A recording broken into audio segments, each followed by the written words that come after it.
What's going on, everybody? Welcome to another episode of the Daily Rage Quit. I'm your host, Weiss, and alongside me, a guy who's definitely getting his haircut done today, Steelman. That is true. What's up, y'all? Get my hair today, and before we jump into that, we are going to do this, which is like, subscribe, and comment below. Fucking bombard the comment section with all your shit. Let's go.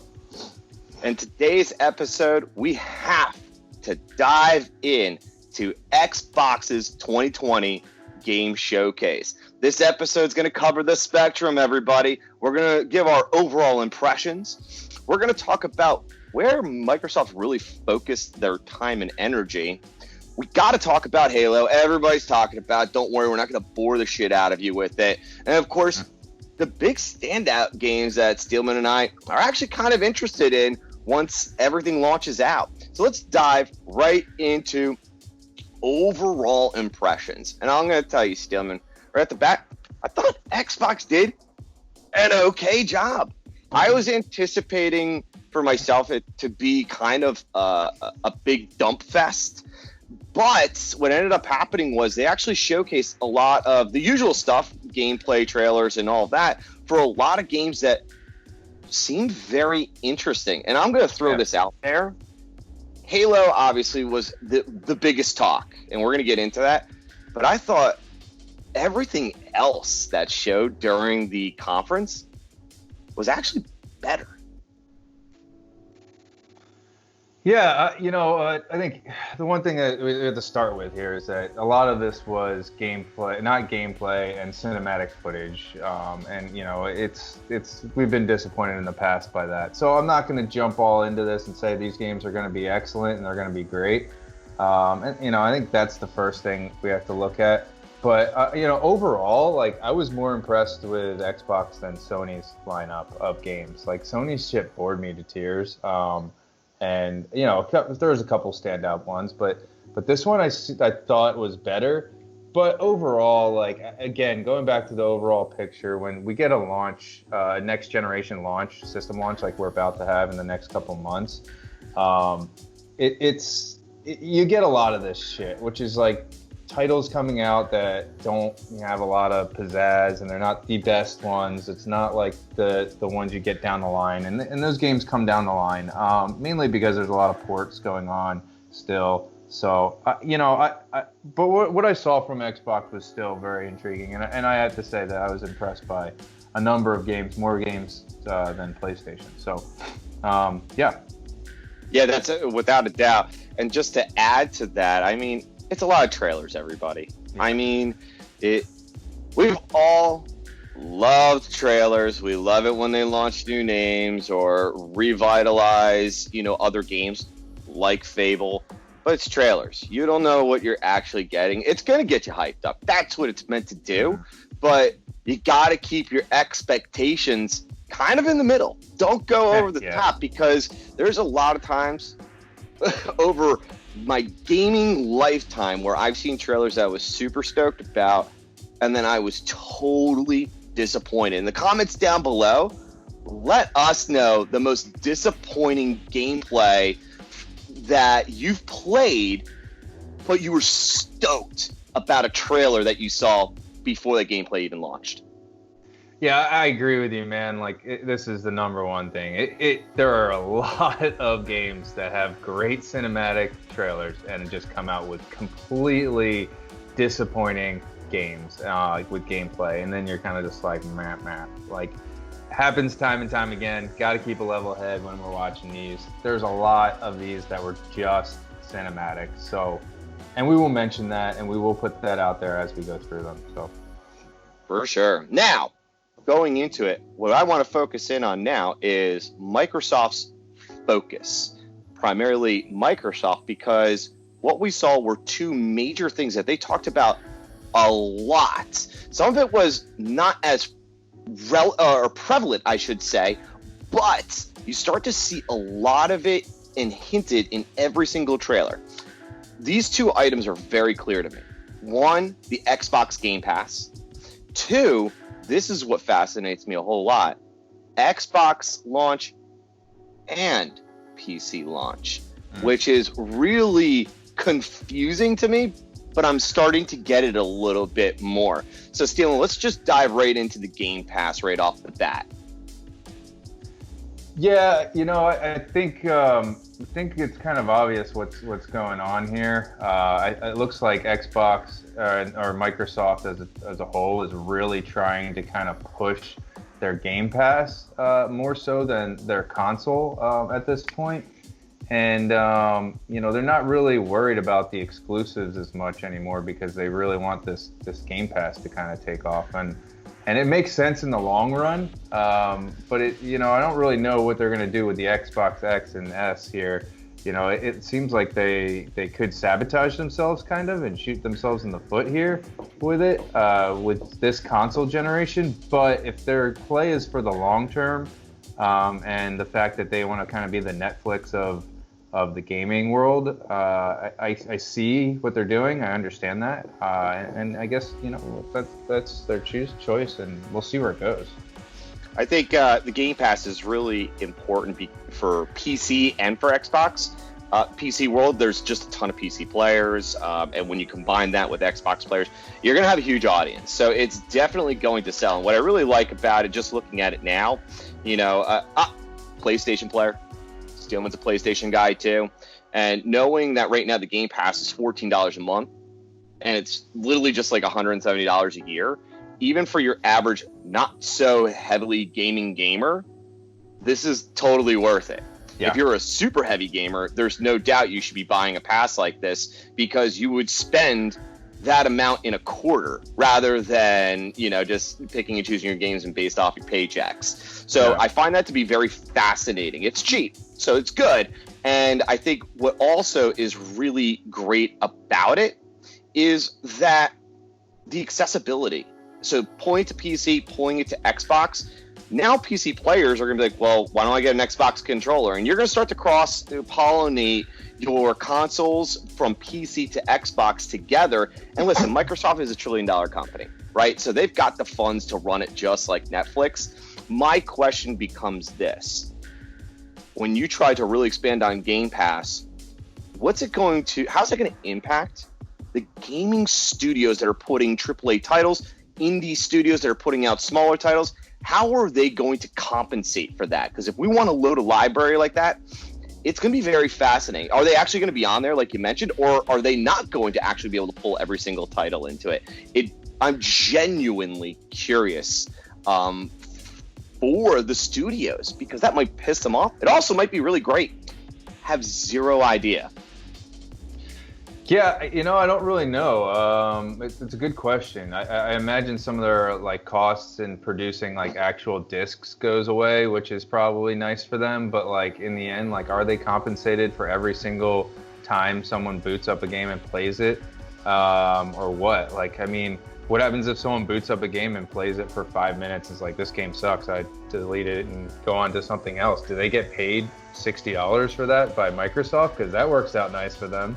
If that's the case, or is it based on hours? I don't know. I don't really know how that works. Interesting point though. Yeah. Now the other thing obviously is what we were talking about earlier, which was confusing from a Microsoft focus. Every game that they're launching is going to be Xbox and PC launched. Mm-hmm. Smart move for Xbox. It's kind of like going back to that Game Pass thing where you can cross-pollinate. But here's an interesting perspective. When you have a console, you're building a platform specifically for gaming. Developers build these games specific for these consoles. And then all of a sudden, they're launching on PC as well. I'm not ripping on the PC master race. Listen, you guys, you win. We get it. You spend $10,000 on a PC and a monitor and all that. You got the gaming chair. You're totally hooked up. We get it. The games are easier to play. They're better. We understand that. But here's the issue that you run into. How is that going to impact Microsoft's production on Xbox? Because, listen, if I'm going to choose between Xbox and PC, Steelman, for me, I'd be like, okay, I kind of want to get a PC then because all these titles are going to be coming out. Plus, additionally, all the other titles that PCs get in the first place, PC games, how is that going to impact that? It's cool. I understand from a business perspective, but also I'm a little lost on how is that going to impact the overall experience on getting your Xbox. Yeah, I don't know. You'd think that it wouldn't be a good situation for them, but it's a little bit weird for me, this whole move. I guess we'll see in the end how it plays out, if it's victorious or not. I know, like, for me, like you just said it, like, I if I'm gonna do this, like, if I'm gonna want to play these games, I'm gonna build a PC, like, to be honest. Like, I mean, like, you can build a nice top of the line PC that's better than an Xbox X for probably, if you build it yourself and don't just go buy it, which is not hard to do. You can research it all online. It's pretty simple. You just need to worry about compatibility. You could probably do that for as cheap as Xbox, and it'll be way better. And like, that's where I'm kind of like, that's what I would do. That's my way of doing things. I'd rather build it myself and get a PC exactly I want and go that route. So, like, I'm kind of surprised by it as well. I don't understand it. All right, guys. Now we're gonna jump into the games.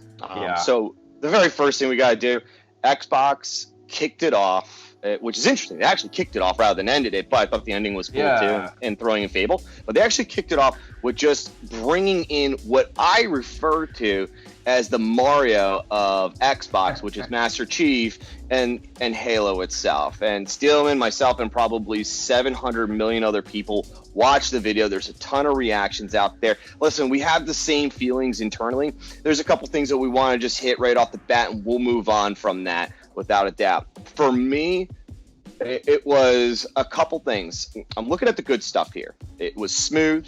It was fluid, which we love in the gaming community. We love a game that just has a natural move to it. The sound effects actually were pretty cool. The Warthog sounded good when it was spitting out its exhaust. The guns sounded absolutely amazing. They had very good sound quality. And those are the biggest things I had. It was really cool. Other than that, just like most of the community, we've been watching a lot of other people. This game doesn't have next gen feel to it. It's so strange. Yeah, that was the first thing that stood out to me. I watched it and I remember thinking, like, this kind of looks like an updated version of Halo 1 or Halo 2 or Halo 3 or Halo 8 or 20, like, whatever it is. They're all the same. And I know everyone's going to be pissed at me, but I got to break it down to you. Like, Halo's a simple game. It's not complex at all. It is, you run around, you're a bullet sponge, you shoot other bullet sponges, you regen your health, you go, you shoot more, you pick up another gun, you shoot again. It's like Doom. It's the same concept. I mean, it's redundant. The story is meh. Like, you know, oh, there's an alien, they're trying to kill your race, and you're trying to kill them, and blah, blah, blah. Like, wow, it's so original. I've never heard that story before.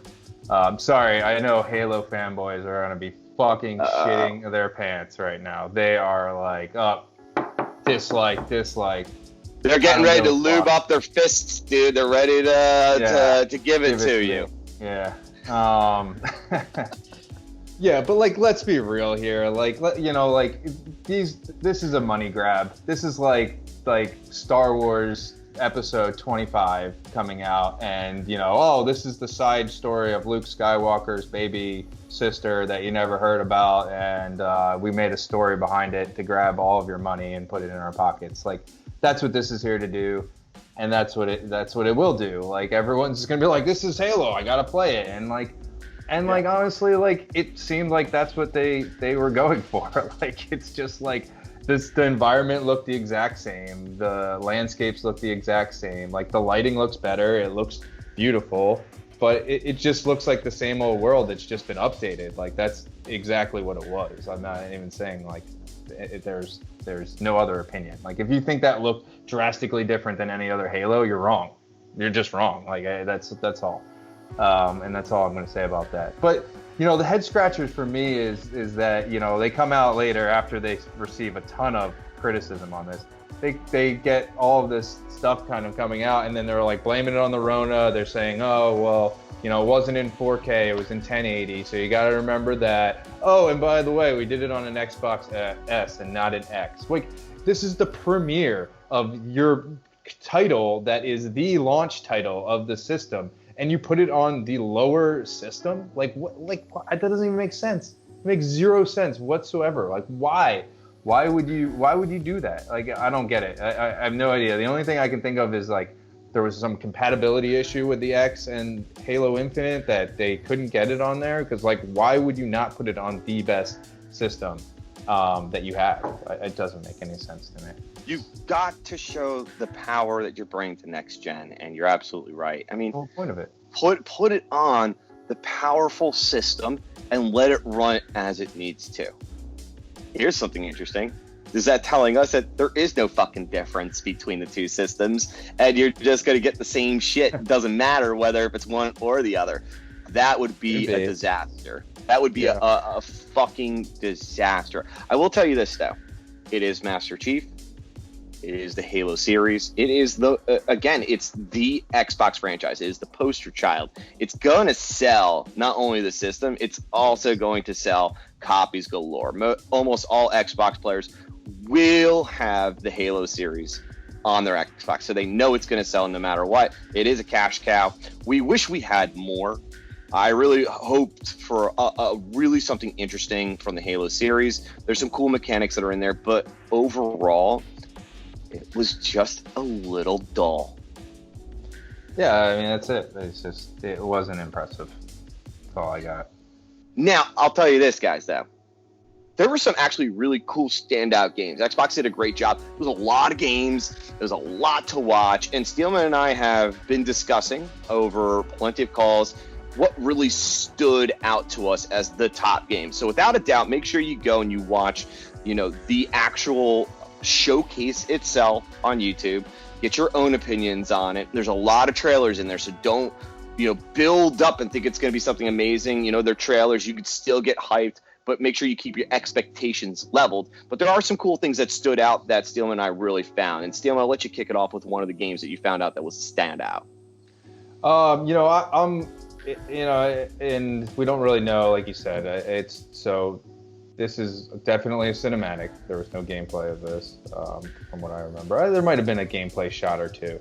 But Stalker 2, Stalker 1, the original Stalker series, was something I played on PC. I loved. It was probably, I kind of think it was open world, but I can't remember. I'm pretty sure it was for, a kind of a semi-open world or whatever.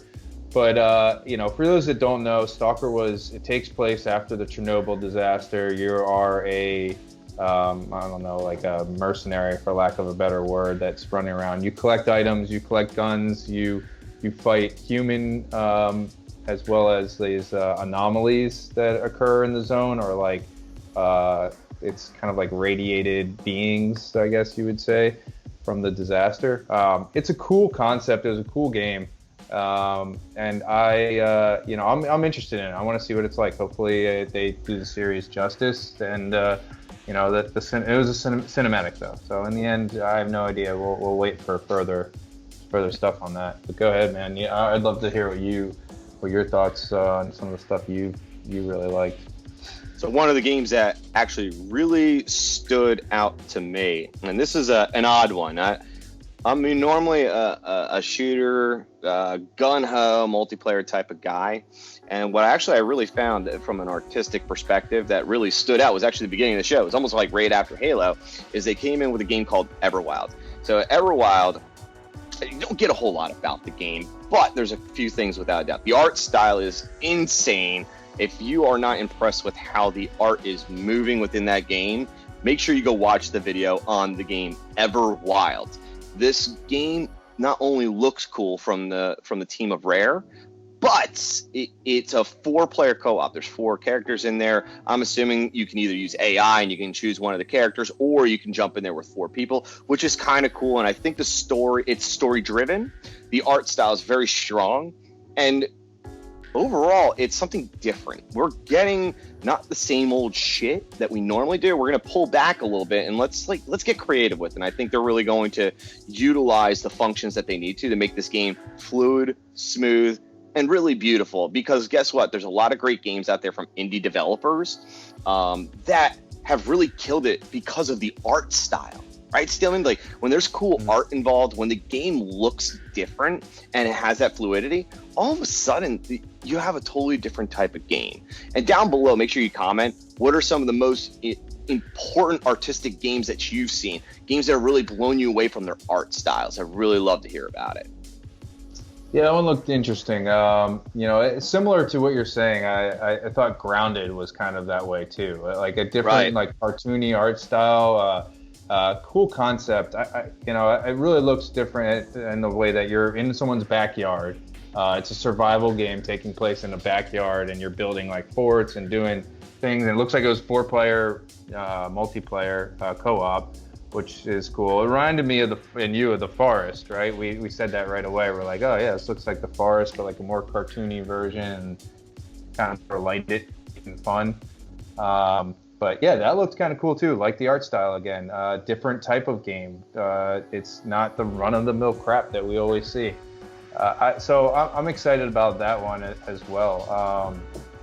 Some of the other stuff too that we saw on the more traditional sense, there was Avowed and Hellblade and stuff. But those all look good as well. But I'll let you get into that. I guess the one thing I will say is, Forza Racing.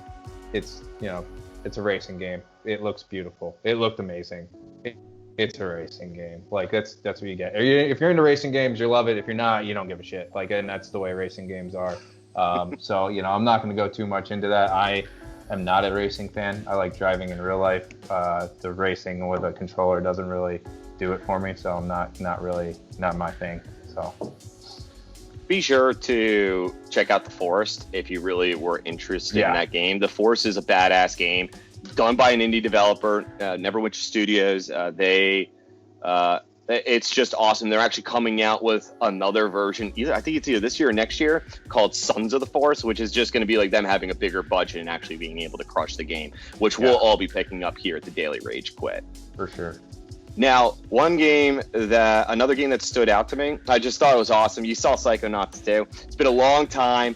There's a lot of documentaries on the original Psychonauts, which is really interesting because it was a game that it took so much time to develop. It was one of those big games. Make sure you go find the documentary on it. It's like showing people pretty much, working their tails off 40, 50, 60 hours a week just to try to complete a game on a timely schedule. And now we're getting the second version, which, a couple things. One, the game is super cool. It's super psychedelic. It is weird as hell, and that makes it interesting. It makes it a lot of fun, a lot of color for colors, a lot of weird stuff going on. It's going to take quite a bit of edibles to get through that game, but I'm telling you, it's going to be ridiculous. And including with the edibles, I got Jack Black singing the theme song in the background, which is going to totally screw with me as I try to run through this game, because all of a sudden, I bet you he's not just doing one song. He's probably going to do multiple songs because he's just an insane dude.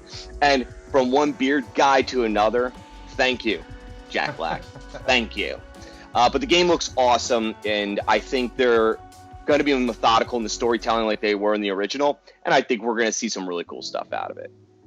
Yeah, it looks like an acid trip brought to life, so I'm glad they're tackling that demographic, right? It's a long forgotten demographic. The acid trippers love to play video games as well, and you have to include them. I don't know much about the first one. It did look kind of cool though. I was like, man, this is some psychedelic ass shit. Now, one more game I have to say before we end this that I thought was really cool, and it really takes that gaming spectrum, and they've hit all the different areas. They hit the horror series now with Medium, and Medium was really cool. You saw a lot of great things, and PlayStation's going to be launching out Resident Evil, right? And that's another horror series that's going to be a killer. So you have to kind of punch back a little bit. Medium has the potential to really punch back big time.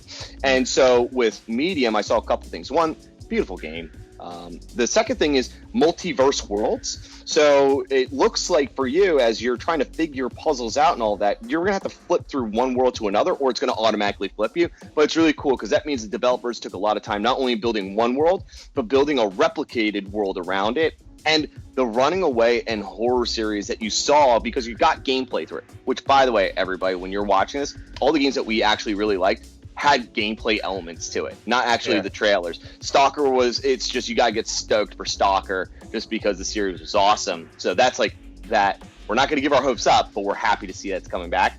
But Medium showed gameplay, showed the character running, cutting open walls, all that stuff. That was really cool, and it's great to see an original title come out as well. Yeah, I'm not a horror fan, first and foremost. I don't like having the shit scared out of me when I'm playing a game. Just not my thing. However, that game did look really cool. Unique gameplay perspective where they're going between two realms, kind of. And they're able to like kind of transition seamlessly, which is kind of shows the Xbox's power. Which it seems to be just next gen power at this point. Both systems are going to be able to handle that sort of thing. Nothing special or unique to one system or the other. But it's cool to see that. Cool to see the transition. It's going back and forth. Maybe do you have control of that the whole time? That would be kind of cool. Like, can you just go back and forth with the press of a button? That would be a unique gameplay feature. So. Interested in it. Not gonna play it because I don't want to get the shit scared out of me. But interested and I can respect it. I'll say that. Nice. And y'all, that is our episode on the Xbox Game Showcase for 2020. Overall impressions, pretty good. We're excited to see some things come out of Microsoft, and it's going to be great to see, without a doubt. Thank you all very much for tuning in. Be sure to subscribe down below. We want to keep on making these videos and entertaining you as much as possible. Also, like or dislike. We really need to know if you really like our shit or not. And then, of course, comment down below. We want to make sure we hear your opinions, especially Xbox. Even if you're a PlayStation fan, you got to give some street cred out to the Xbox community for it, without a doubt. And let us know what your thoughts and impressions were, not just on the overall perspective, but also on the games too. Yeah, drop some comments below. Let us know what you think about everything we've talked about. I think that this next gen is headed in the right direction, and it looks exciting. So I'm pumped for it. Sony or Microsoft, I don't care, as long as we're got that good competition flow, and it looks like that's going to be solid in this next gen. So, well, this is all of us from the Daily Rage Quit saying peace.